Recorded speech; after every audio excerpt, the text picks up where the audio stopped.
نحمدہ و نصلی علی رسولہ الکریم، اما بعد فاعوذ باللہ من الشیطان الرجیم، بسم اللہ الرحمن الرحیم۔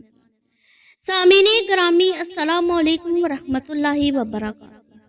آج ہم صرف ایک تاریخ نہیں، ایک جذبہ نہیں، بلکہ ایک پیغام لے کر یہاں جمع ہوئے ہیں۔ ایسا پیغام جو ایٹمی دھماکوں کی گونج میں بھی سنائی دیتا ہے، ایسا درد جو غزہ کے ملبے تلے دبے بچوں کی چیخوں میں بھی محسوس ہوتا ہے۔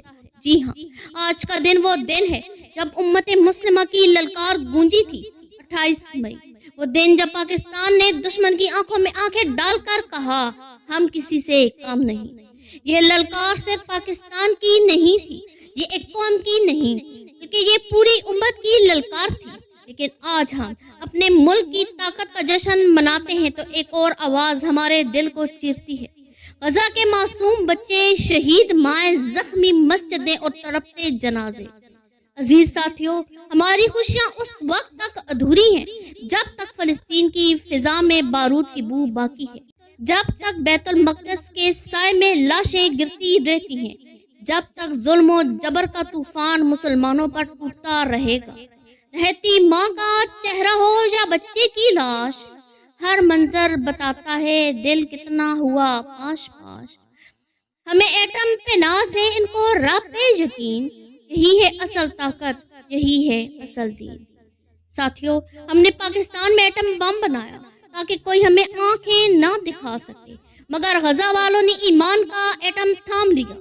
نہ راکٹ، نہ فوج، نہ ہتھیار، بس ایک کلمہ، ایک یقین اور ایک سجدہ، اور وہ سجدے ان کے دشمنوں پر بھاری ہو گئے۔ کیا ہم صرف تماشائی رہیں گے؟ کیا ہم صرف سوشل میڈیا پر پوسٹ کر کے فارغ ہو جائیں گے؟ نہیں، یاد رکھیں، امت کا دکھ امت کا فرض بھی ہے۔ طاقتور بنے مگر ظالم نہیں، خاموش نہ رہیں، کیونکہ خاموشی بھی کبھی کبھی ظلم بن جاتی ہے۔ غزہ کے مظلوموں کی چیخیں ہمیں جگانے آئی ہیں، کیا ہم جاگیں گے؟